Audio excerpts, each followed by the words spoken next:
Impa għal dan l-episodju tal-podcast ta' Ġemma, il-ġimgħa l-oħra tkellimna fuq l-abbuż finanzjarju fil-konfront tan-nies vulnerabbli. Illum ħan nitkellmu kif forsi wieħed jista' jipprova jipprevjeni dan l-abbuż. Għal daqstant magħna għandna ġiex mistiedna b'esperjenza estensiva, għandna l-Dr. Marika Enriquez u Miss Bernice Berras. Marika, tina daqsxejn introduzzjoni tiegħek u tal-irwol tiegħek, l-esperjenzi tiegħek. Mela, mina fl-esperjenza tiegħi bħala avukat kelli l-okkażjoni li naħdem fil-Guardianship Board anke mas-Sinjorina Xiberras.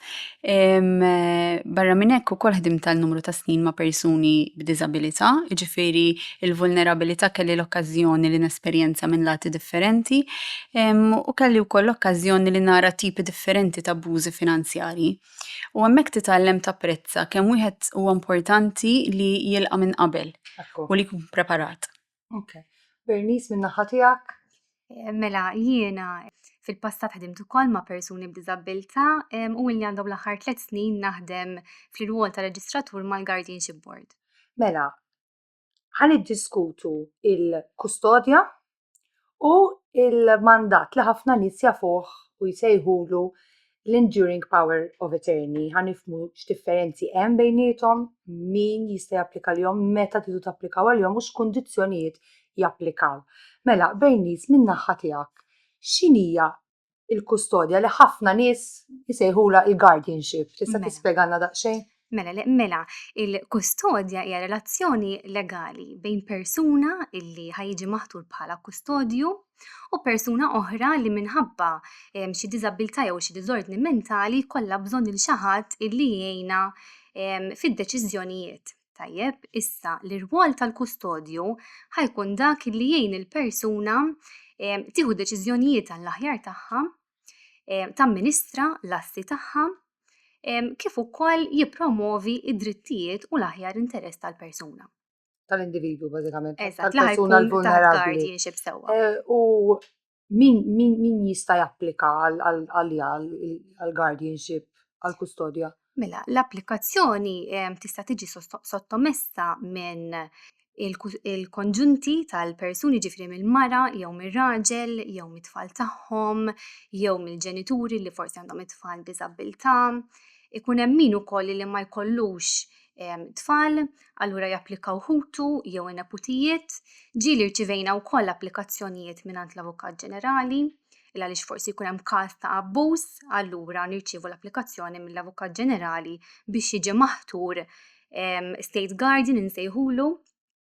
Tajjeb, ġieli wkoll nirċievu applikazzjonijiet mingħand l-individwu nnifsu. Jitlobu biex issirlu. Ekku.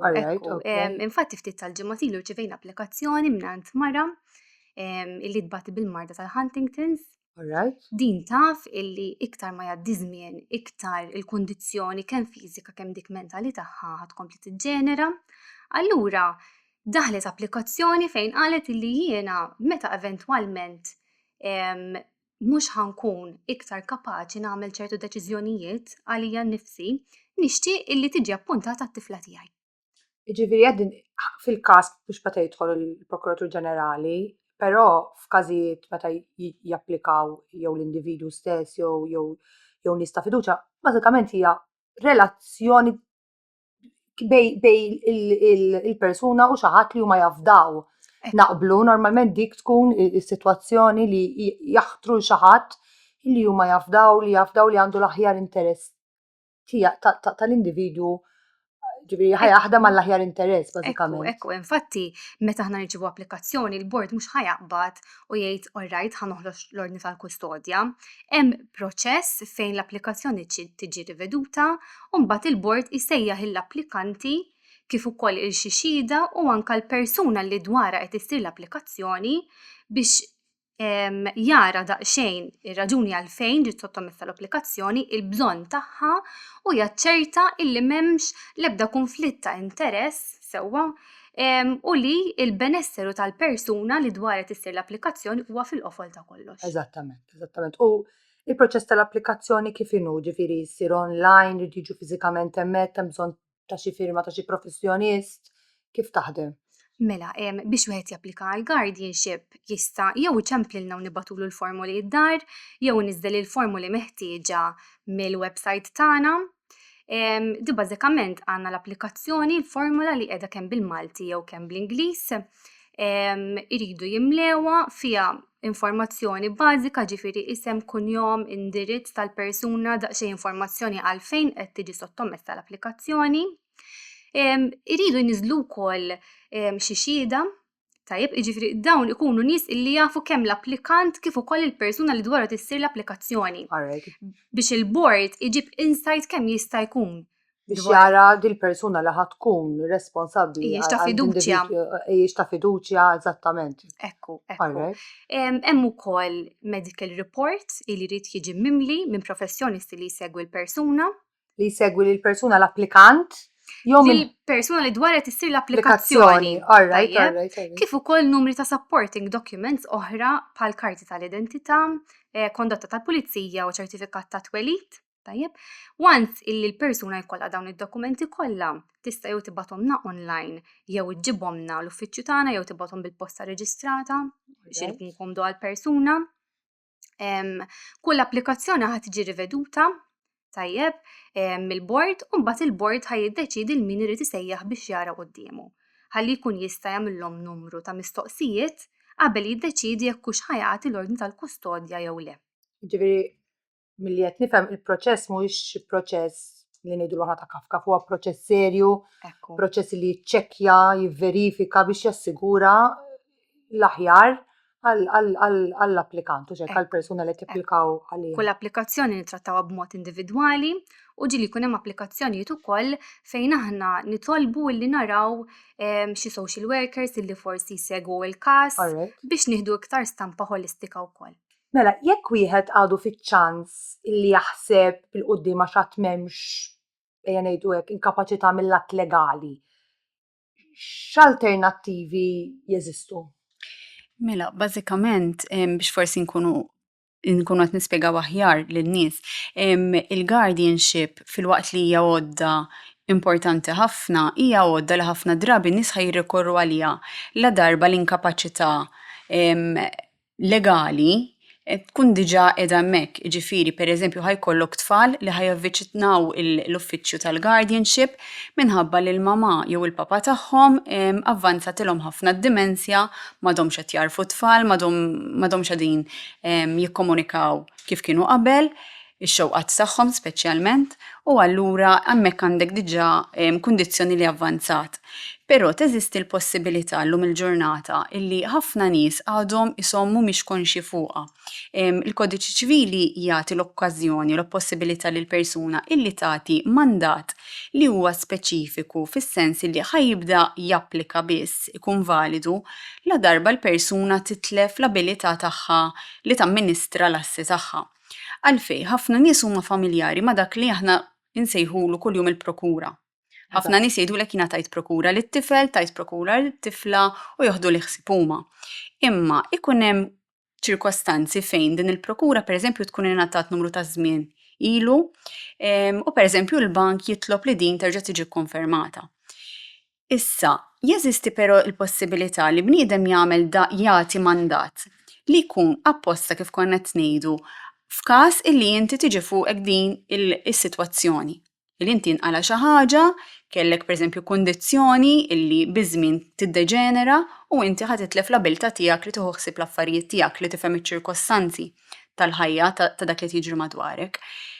U dan il-mandat huwa differenti mill-prokura għax fejn il-prokura li ħafna nies isemmu ittija inti dak il-ħin u ħadd tibda tintuża dak il-ħin mill-persuna li inti tkun għażilt, dan it-tip ta' mandat ħajibda jintuża biss la darba inti il-kundizzjoni tiegħek iddeġenerat. Mela il-persuna li inti ħadd tkun għażilt ħadd tmur il-qorti ta' ġurisdizzjoni volontarja ngħidula u inti ħadd titlob illi minħabba li ċirkostanzi issa waslu fi stat illi pereżempju l-mama tiegħi m'għadix kapaċi toħsib l-affarijiet tagħha, titlob il-qorti biex tibda tirrikonoxxi dak il-mandat. U inti minn dak il-punt ħatkun tista' tibda tieħu ħsieb l-affarijiet tal-persuna li tkun tagħtik il-fiduċja tagħha. Imma min jiddeċidi jekk huwiex il-każ li dil persuna waslet f'pożizzjoni Dak mbagħad ikun hemm il-qorti dak li ħatara, mbagħad la darba inti ħatmur quddiem il-qorti u ħatamel din it-talba, il-qorti ħatara jekk dawn iċ-ċirkostanzi humiex reali. Nagħtu mod jekk inti qed ngħid li l-mama tiegħi m'għadix kapaċi tifhem għax għandha d-dimensja, l-qorti mhux ħatoqgħod fuq il-kelma tiegħek. Ovvjament ħadd ikkonferma li realment jeżistu dawn il-kundizzjonijiet li d-dimensja avvanzjat fi stat illi inti m'għadikx kapaċi tifhem x'inhuma l-konsegwenzi ta' dak li qed tagħmel, li jekk pereżempju jiġik xi ħadd kuntratt quddiemek, inti qed tifhem x'dan x'qed jipprova jitolbok firma għalih, m'intix qed taqbad tiffirma. Ġifieri dawk imbagħad huma ċirkostanzi li ħajjiġu aċċertati min-naħa tal-qorti. Ġifieri l-istess ħaġa bħal fil-każ tal-guardianship hemm jisiru r-riċerki mhix xi ħaġa li ħataqbad u ssir iva hija nibdewha jammexxu. Jittieħdu miżuri ta' sigurtà li l-każ huwa reali, l-każ huwa veru li waslet fi stat li ma tistax tiddeċidi għalija nnifisha. Jiġri hemm il-proċess xorta mhijiex xi ħaġa li taqbad u ssir. U kif wieħed jista' jagħti dan il-mandat? Kif issir? Mela, il-liġi hija vera ċara fuq dan il-punt. Il-liġi titlob li dan it-tip ta' mandat irid jingħata quddiem notar u hemm ċertu formalitajiet li jridu jiġu ovvjament segwiti minn notar. Jiġifieri la darba inti tibda taħseb għall-futur tiegħek u tajt pereżempju ġieli jkollok nies li jkollhom ċirkostanzi fil-familja fejn sfortunatament ma tkunx komda li tgħid jien għada pitada kien qala xi ħaġa għandi fiduċja fil-membri kollha tal-familja. Jew pereżempju taf li hemm persuna li inti taf li din żgur ħadd tagħmel l-interess tiegħek. Mela inti hemmhekk tista' tilqa' minn qabel, tagħti dan il-mandat, dment li inti kapaċi ir-riedni ħajjibqgħu f'idejk u dik li għandha sabiħ li inti dak il-ħin m'intix qed tirrilaxxa l-assi tiegħek f'idejn ħadd ieħor. Id-drittijiet u l-autonomija tiegħek kollox. L-indipendenza tiegħek, però qed taħseb bil-qudiem, speċjalment ikun hemm ċertu ċirkostanzi fejn inti taf li l-probabbiltà minħabba kwistjonijiet ta' ġenetika hija li inti fil-futur ħatgħaddi minn ċertu ċirkostanzi. Huwa tajjeb li wieħed jippjana. Huwa tip ieħor ta' pjanar finanzjarju li wieħed għandu jagħmel. Eżattament. Inti ovvjament meta di persuna ħajkollha dan it-tip ta' mandat qed toħodlok ukoll ħsieb il-finanzi tiegħek mad-deċiżjonijiet li qed tieħu għalik. Dr. Enriquez, hemm xi età stipulata minn meta jista' jsir dan il-mandat, pereżempju ħa nagħtik eżempju minn 55 sena l fuq. Le. Inti la darba inti maġġorenni. Eżattament, dak nitkellmu fil-każ ta' anzjani, sewa f'każ ta' diżabilità nimmaġina li jista' ovvjament isir at any time, però aħna ovvjament eta nassoċjaw l-anzjani nassoċjaw mal-età ta' bażikament l-irtirar, jiġifieri inti minn meta tagħlaq l-istat tiegħek jiġri ta' 18 sena tista' tiddeċidi li tagħmel dan mandat meta trid. Ma ninsewx li hemm ċertu kundizzjonijiet ta' saħħa li mhumiex neċessarjament marbutin mal-anzjani li jafu jiġu fetajiet ħafna iżgħar u li ħajkollhom konsegwenzi li huma qawwin fuq il-persuna. Din tapplika lihom ukoll, jiġifieri hija importanti. Din hija tip ta' għodda legali sewwa. X'tip ta' serħan tal-moħħ toffri? Anke mill-esperjenza tiegħek forsi minn affarijiet li rajt. Is-serħan tal-moħħ li ħadd toffrilek fil-verità huwa li inti qed iżżomm ir-riedni f'idejk. Qed tiddeċidi inta li kien nifsek. Għodda bħal guardianship huma importanti ħafna. Però hemmhekk ħajkollok terzi persuni li minn dak li qegħdin jaraw huma minn barra mingħajr ma jistgħu forsi jikkonsultaw in full biex ngħidu hekk miegħek, ħajkollhom jiddeċidu għalik. Meta inti qed tagħti dan it-tip ta' mandat qed tiddeċidi int b'dak li taf inti fuq iċ-ċirkostanzi tiegħek, so bir-realtà li tgħix inti ta' kuljum. Nistgħu nieħdu bħala eżempju li qabel li ddaħlet din l-għodda, l-unika alternattiva u anke qabel il-guardianship kienu l-interdett jew l-inkapaċitazzjoni mill-qorti, illi kienu jfissru illi ħajitqabbad kuratur mill-qorti, imma again, hemmhekk ukoll għandek ċirkostanzi fejn hemm xi ħadd ieħor, ġudikatur li qed jiddeċiedi min ħajkun il-kuratur tiegħek. Permezz ta' din l-għodda, jekk inti għandek l-iċken ħiel li taf ħajtkun tasal f'ċirkostanzi fejn għandek bżonn il xi ħadd jiddeċiedi għalik, importanti li taħseb minn quddiem. Taħseb bil-qudiem ħalli inti tasal preparat għal dak iż-żmien u jkollok iktar serħan il-moħħ meta tasal f'dik is-sitwazzjoni. Ikollok iktar kontroll fuq il-ħajja tiegħek hekk u xekk. Mela, smajna fuq l-enduring power of attorney. Issa ejja ngħidu l-individwu ma ħasibx qabel. U ħaj jażel li jagħmel il-guardianship, il-kustodja. X'tagħmel il-kustodja? Fiex tidħol? X'poter legali għandha bħala kustodja? Mela, l-applikant jista' japplika għal diversi poteri differenti. Nistgħu nibdew l-ewwel billi nsemmu il-benessru personali tal-persuna. Jiġifieri nistgħu nirreferu għalih ukoll bħala personal welfare. Alright? Dan jikkaverja affarijiet rigward is-saħħa tal-persuna, ġifieri jekk hemm bżonn il-persuna tagħmel operazzjoni li qed tifhem għal x'qed tagħti l-kunsens, il-kustodju ħajjejna tifhem f'każ li d-diżabilità hija waħda severa, l-kustodju jista' jieħu deċiżjoni f'isem tal-persuna, Alright? jekk hemm bżonn tieħu xi injection, tidħol ġo xi residenza. U mbagħad hemm ukoll il-poter tal-amministrazzjoni tal-finanzi. Alright? Ismu miegħu jiġifieri ħajjin lill-persuna tieħu d-deċiżjonijiet kif tista' tqassam flusha u f'ċertu każijiet ukoll jieħu d-deċiżjonijiet f'isem il-persuna. Ġestjoni ta' proprjetà wkoll, forsi għandha xi proprjetà l-persuna li tinkera, jew wirtet semm minn proprjetà hemm bżonn tidher fuq kuntratt u l-kustodju jrid jidher għan-nom tal-persuna biex jirrappreżentaha ħajara illi qed tiġi rappreżentata kif suppost, qed tissemma fil-konvenju, li ħatkun qed tieħu sema, li sema ħajidħol fil-kont bankarju tagħha u qed jipproteġi l-persuna b'dak il-mod. Issa, l-applikant jista' japplika għal wieħed jew ieħor jew għalihom it-tlieta f'daqqa. Iktar ma jgħaddi żmien qegħdin naraw ukoll applikazzjonijiet illi jkunu iktar speċifiċi. Dik li koħal saqsi, ġifieri jekk jiena nagħtu eżempju jiena tajt il-prokura lit-tifel tiegħi, pereżempju, da jista' jaqbad imur pereżempju għal mod tal-kelma l-bank u joħroġ li kollox. Jew hemm limitu jew nista' nagħmilulu jien għal-limitu ħanejdu hekk, ma nafx. Mela, irridu nagħmlu distinzjoni bejn dik li hija prokura u li tingħata quddiem in-notar jew il-guardianship. Jiġifieri fejn qed nitkellmu fuq guardianship, ħafna drabi l-ordni ta' kustodja ħajkollu speċifikat il-poteri li għandha persuna. Kien hemm każi fejn anke l-board illimitat il-poteri li tagħti lill-persuna, illi pereżempju ġieli jkollok persuni li jkollhom ħafna assi li jitilgħu f'eluf u ġieli anke miljuni. Okay? Issa però dil-persuna tkun qiegħda ġo home tal-anzjani, għandha l-bżonnijiet kollha neċessarji għaliha u di fil-verità li jkollha bżonn huma dawk l-affarijiet żgħar ta' kuljum, piġami, l-affarijiet biex tinħasel hekk. F'dak il-każ il-board li jagħmel huwa li jillimita il-poter ta' min jitqabbad bħala kustodju, pereżempju għal massimu ta' 100 euro fix-xahar. 200 euro fix-xahar. Biex inti meta dan il-persuna jmur bl-ordni quddiem il-kaxxir tal-bank, il-bank mhux se jawtorizzah jiġbed iktar minn 200 euro, so inti dejjem qed iżżid dik il-serħan il-moħħ. Aktar protezzjoni, aktar serħan il-moħħ. Nistgħu ngħidu għarrejt mela kanati eżempju fuq, iżda huwa t-tifel tiegħi jista' jiġbid li 200 euro fix-xahar. Jiena nqala li każ li għandi bżonn 400 fix-xahar dan ix-xahar għax inqala li xi ħaġa. F'dak il-każ x'jiġri tidher il-qorti x'jiġri?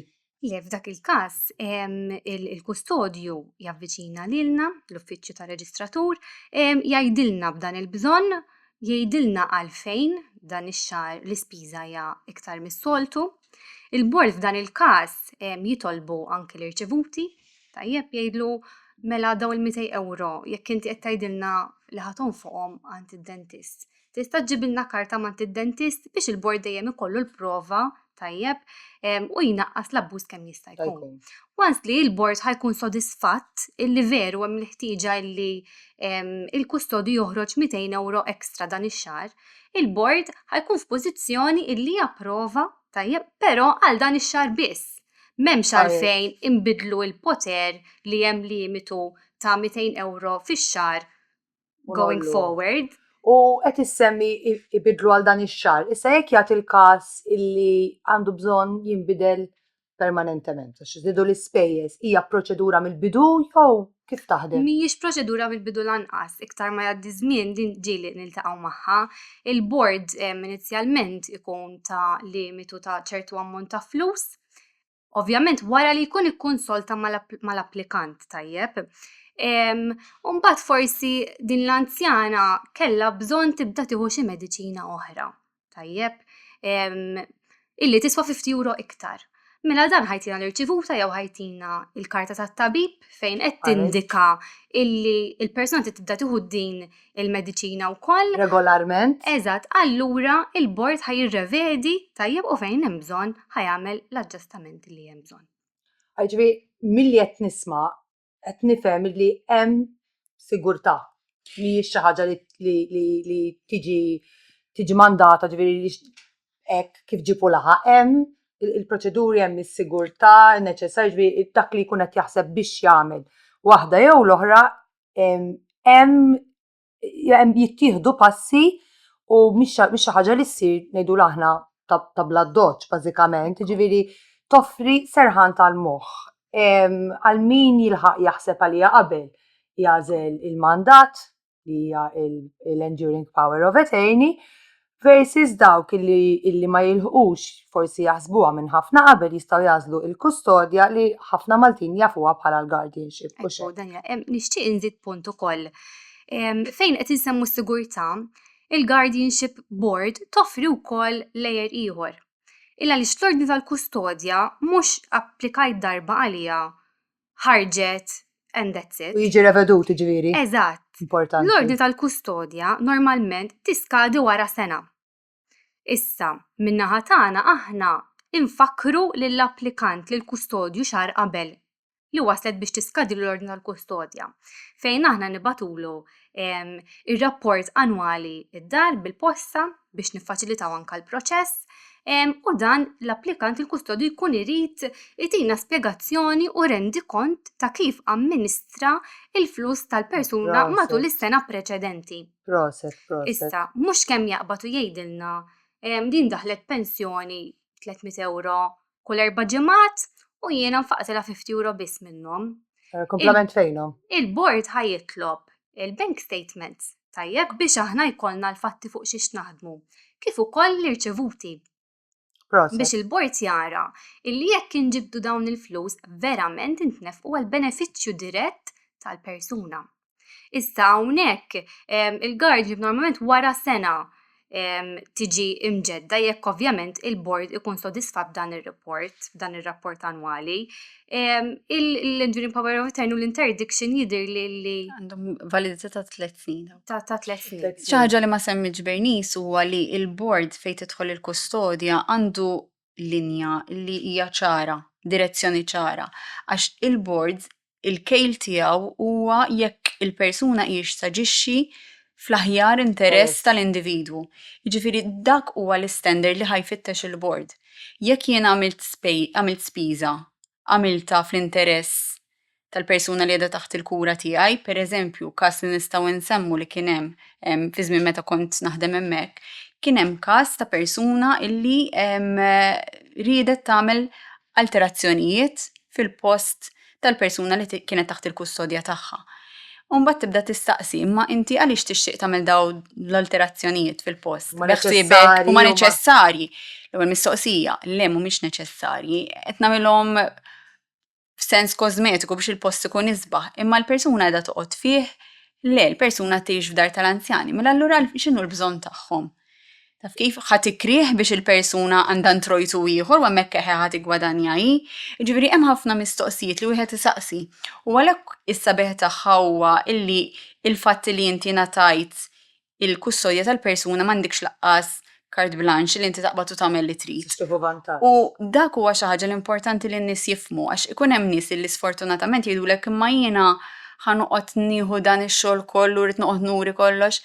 Jekk inti għandek intenzjonijiet tajbin, ħatara bħala xi ħaġa li forsi ħażidlek ħarira pis. Hija responsabilità. Imma hija responsabilità u importanti li n-nies jifhmu li l-iskop tagħha hija l-protezzjoni tal-persuna vulnerabbli. U l-protezzjoni tal-persuna vulnerabbli nistgħu biss nassigurawha jekk aħna nżommu l-interess tagħhom fiċ-ċentru tad-deċiżjonijiet li nieħdu. Ġifieri dak huma xi ħaġa importanti.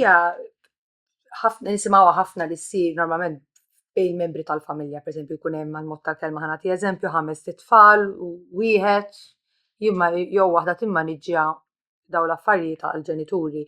Hija daqsxejn ta' responsabilità x'inti tinsix għandek jew ħutek aktar, ġifieri ngħiduha kif inhi mhijiex xi ħaġa li għal min għandu interessi ġenwini mhijiex xi ħaġa ta' gwadan, hija responsabbiltà vera, però hija xi ħaġa li tassigura ħajja aktar komda għal persuni li aħna nħobbu f'każ li qed nagħmluha xi ħadd li aħna nħobbu jew xi ħadd li aħna nafu. Nirringrazzjakom tal-li kontu magħna, tal-ħin tagħkom, tal-li qsamtu l-esperjenzi u eżempji prattiċi magħna, grazzi ħafna. Grazzi tal-istedina, Daniela.